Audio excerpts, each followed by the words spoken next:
నమస్తే. Welcome to DD9 వార్త.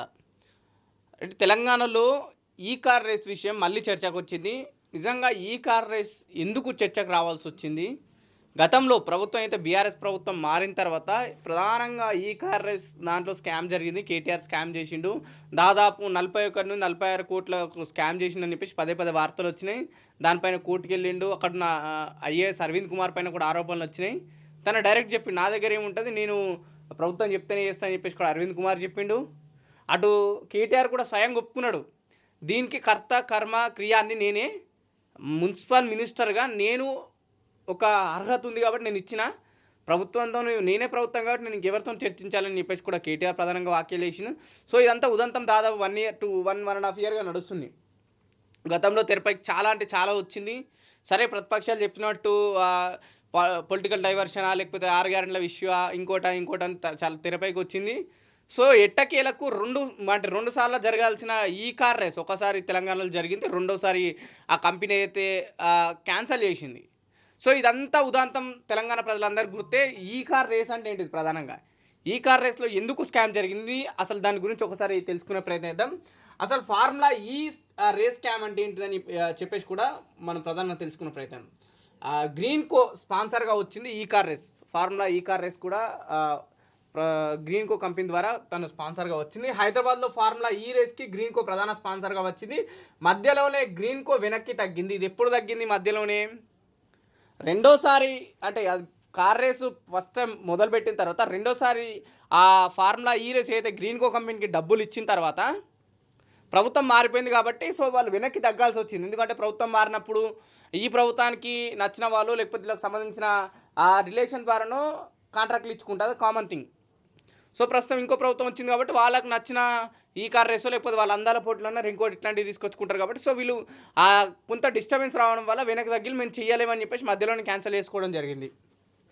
అంటే ప్రభుత్వం హెచ్ఎండిఏ భారీ మోసం చేసింది అని చెప్పేసి కూడా గ్రీన్కో వాళ్ళపైన ఆరోపణలు చేసింది. గ్రీన్కోకు ఇవ్వాల్సిన డబ్బు సుమారు 44-46 కోట్ల ప్రభుత్వ సంస్థ అయిన హెచ్ఎండిఏ ఖాతా నుంచి చెల్లుబడ్డాయి. అంటే గ్రీన్కోకు డబ్బులు ఇవ్వాలా, ఏది ప్రభుత్వం ఇవ్వాలి, ఇక్కడ స్పాన్సర్ కాబట్టి వాళ్ళు కొన్ని పెడతారు, ప్రభుత్వం కొన్ని పెట్టుకోవాలి కాబట్టి 44 కోట్ల నుంచి 46 కోట్ల వరకు గ్రీన్కోకు మన ప్రధానంగా హెచ్ఎండిఏ నుంచి డబ్బులు అందినాయి.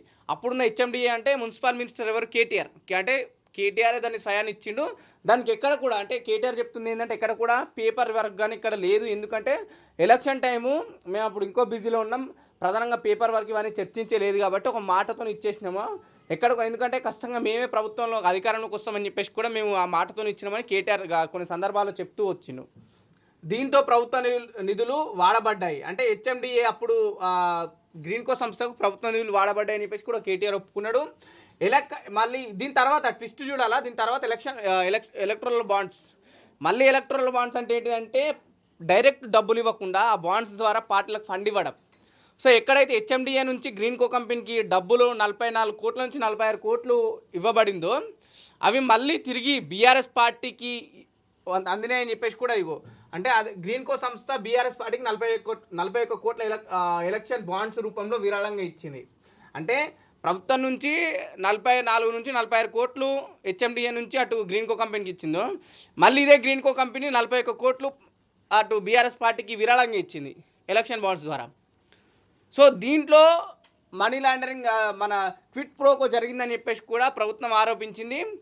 సో ప్రధానంగా ఇది అంటే ఒకవైపు ప్రభుత్వం నిర్వహించాల్సిన కార్యక్రమం, అంటే స్పాన్సర్గా నిర్వహించాల్సిన కార్యక్రమం ప్రభుత్వం సపోర్ట్తో, ప్రభుత్వం ఏదైతే గ్రీన్కోకు డబ్బులు ఇచ్చిందో, పెట్టుబడి పెట్టిందో, అది ప్రభుత్వం ఆ హెచ్ఎండిఏ నుంచి ఆ గ్రీన్కో సంస్థకు పెట్టలేదు. ఆ గ్రీన్కో సంస్థ ప్రభుత్వం నుంచి ఇక్కడ నుంచి డబ్బులు తీసుకొని మధ్యలో గ్రీన్కో సంస్థను వాడుకొని మళ్ళీ మా పార్టీకి ఇచ్చింది. జనాలు అందరూ ఏమనుకుంటారంటే పార్టీని ప్రభుత్వాన్ని ఒక్కటి చేసి చూస్తారు. ఇక్కడ పార్టీ ఫండ్ వేరు, ప్రభుత్వం నడిపించాల్సిన ఈ ఆర్థిక శాఖ మినిస్ట్రీ ఇదంతా వేరన్నట్టు. ఇక్కడ నుంచి డబ్బులు తీసుకొని మధ్యలో గ్రీన్కో కంపెనీ వాడుకొని మళ్ళీ బీఆర్ఎస్ పార్టీ డబ్బులు తీసుకుందని చెప్పేసి కూడా ఈ కాంగ్రెస్ పార్టీ అధికారంలోకి వచ్చిన తర్వాత ప్రధానంగా ఆరోపణ చేసింది. దానిపైన కూడా విచారణ కొనసాగించింది. ప్రధానంగా అక్కడున్న ఐఏఎస్ అరవింద్ కుమార్ పైన కొన్ని రోజులుగా విచారణ కొనసాగించింది. అరవింద్ కుమార్ పదే చెప్తూ వచ్చిండు, నాకేం సంబంధం ఉంటుంది దీంట్లో, ప్రభుత్వం ఇప్పుడు మీ ప్రభుత్వం ఉన్నప్పుడు మీరు చెప్పినట్టు వినాల్సి ఉంటుంది, మేము అధికారులం, ఇంకో ప్రభుత్వం అంటే వాళ్ళు చెప్పింది వినాల్సి ఉంటుందని చెప్పేసి కూడా అరవింద్ కుమార్ చెప్పేసి వచ్చిండు. కేటీఆర్ కూడా ఒకవైపు తను కూడా ప్రెస్ మీట్లలో మాట్లాడిండు చాలా సందర్భాల్లో అప్పుడు విచారణ ఎదుర్కొంటున్న సమయంలో.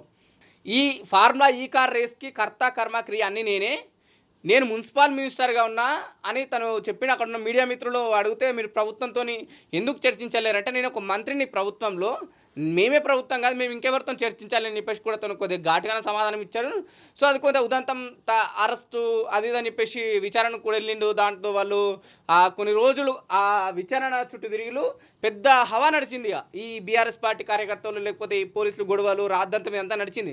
ఖచ్చితంగా సంక్రాంతి టైంలో అరెస్ట్ అవుతాడున్న సందర్భంలో పూర్తి ఒక్కసారిగా ఫార్ములా ఈ కార్ రేస్ సైలెంట్ అయిపోయింది. అది ఎందుకైందో, నిజంగానే తప్పు జరిగిందో జరగలేదో, కోర్టు అదన్నారు ఇదన్నారు, ఏదో జరిగింది తెలియదు కానీ ఒక్కసారిగా సైలెంట్ అయిపోయింది. ఎక్కడ కూడా మీడియాలలో పేపర్లలో కథనాలు రాలేవు. కానీ నిన్న మళ్ళా ఆల్ ఆఫ్ ద సడన్లో మళ్ళీ అన్ని పేపర్ న్యూస్లో దీనిలో స్కామ్ జరిగిందని చెప్పేసి కూడా ప్రభుత్వం నుంచి అటు అధికారుల నుంచి పూర్తిగా ఆరోపణలు వస్తున్నాయి. ఎందుకు రావాల్సి వచ్చిందంటే నిన్న ఏదైతే గ్రూప్ 1 రీవాల్యుయేషన్ కోసం ఎగ్జామ్ ఏదైతే రాసిల్లో పూర్తిగా దాన్ని కొట్టివేయబడింది. మళ్ళీ మీరు నిర్వహించాలని చెప్పేసి ప్రభుత్వం అటు ఆరోపణ చేసింది. అంటే అటు కోర్టు తీర్పిచ్చిన ద్వారా ఇటు దీన్ని ఏదైతే డైవర్ట్ చేయాలంటే అంత పెద్ద న్యూస్ని ఒక్కసారిగా మనం పేపర్ని తీసుకెళ్తే ప్రభుత్వం గతంలో నిరుద్యోగులు కొట్లాడాలి ప్రభుత్వంపైకి, ప్రభుత్వం దాన్ని ఏ విధంగా కూడా స్పందించలేదు. ప్రభుత్వం కూడా కొన్ని ఆరోపణలు చేసింది. వీళ్ళంతా కేవలం పార్టీలు రెచ్చగొడితే రెచ్చిపోయే వాళ్ళు ఉన్నారు, బీఆర్ఎస్ పార్టీ వాళ్ళు, బీజేపీ పార్టీ వాళ్ళు అని చెప్పేసి కూడా కాంగ్రెస్ అధికారం ఉంది కాబట్టి ఆటోమేటిక్గా వాళ్ళు అదే ఆరోపణలు చేస్తారు. సో ఒకవేళ ఈ గ్రూప్ 1 రద్దు విషయం పేపర్లు వస్తే మనకు మళ్ళీ నెగిటివ్ వస్తుంది, స్థానిక సంస్థలు ఇబ్బంది పడతాయని చెప్పేసి కూడా ఈ కార్ రేస్ ఏదైతే ఫార్ములా ఈ కార్ రేస్ సడన్గా ఆల్ ఆఫ్ ద సడన్ మళ్ళీ ఎందుకు తెరపైకి వచ్చిందని ప్రశ్నిస్తున్నప్పుడు బీఆర్ఎస్ పార్టీ వాళ్ళు చెప్తున్నారు కేవలం ఈ డైవర్షన్ పాలిటిక్స్, గతంలో 6 గ్యారెంటీల విషయంలో ఇదే డైవర్షన్ పాలిటిక్స్ వాడి ప్రస్తుతం కూడా ఈ గ్రూప్ 1 రద్దు విషయంలో ఎక్కడ ఎవరు మాట్లాడకూడదని, మళ్ళీ మేము కోట్ల చుట్టూ వీటి చుట్టూ తిరగాల లేకపోతే ప్రజల్ని డైవర్ట్ చేయాలని చెప్పేసి కూడా ఈ ఫార్ములా ఈ కార్ రేస్ని తెరపైకి తీసుకొచ్చి చెప్పేసి పదే బీఆర్ఎస్ పార్టీ ఆరోపిస్తుంది. నిజంగా ఫార్ములా ఈ కార్ రేస్లో స్కామ్ జరిగి ఉంటే ఎందుకు ప్రభుత్వం దాదాపు 20 నెలలు గడుస్తుంది ఎందుకు చర్యలు తీసుకోవట్లేదు? అటు విచారణ సంస్థ దగ్గరికి వెళ్ళి అక్కడ కూడా విచారణ ఎదుర్కొన్నాడు. ఒక్కసారిగా దాదాపు 2 సార్లు వెళ్ళిండు. రెండోసారి అయితే ఖచ్చితంగా అరెస్ట్ అవుతారనే నేపథ్యంలో బీఆర్ఎస్ పార్టీ అయితే తెలంగాణ భవన్ చుట్టూ పూర్తిగా పోలీస్ పహారా గార్చింది, పెద్ద ఎత్తున కట్టడి కూడా చేసింది. సో మళ్ళీ సాయంత్రం వరకు పార్టీ ఆఫీస్కి రిటర్న్ కావడం ఇదంతా జరుగుతూ వచ్చింది. నిజంగా ఎందుకు తప్పు చేసిన వాళ్ళని ఎందుకు విడిచిపెడుతుంది? కేవలం తప్పు చేసిలా లేకపోతే డైవర్షన్ పాలిటిక్స్ అని చెప్పేసి కూడా కొంతమంది మాట్లాడుతున్న పరిస్థితి ప్రస్తుతం తెలంగాణలో నెలకొంది. సో చూడాలి. ప్రస్తుతం అయితే చాలా రోజుల తర్వాత ఈ ఫార్ములా ఈ కార్ రేస్ అనేది తెరపైకి వచ్చింది. ఏ విధంగా ప్రభుత్వం స్పందిస్తుంది, ఏ విధంగా దీన్ని ముందుకు తీసుకెళ్తుంది? నిజంగానే 1 రోజు 2 రోజులు పేపర్ న్యూస్ ఇచ్చి తర్వాత మళ్ళీ అది క్లోజ్ చేసే ప్రయత్నమే జరుగుతాయనే విషయాలు కూడా మనం కాస్త వేచి చూడాల్సిన అవసరం ఉంది.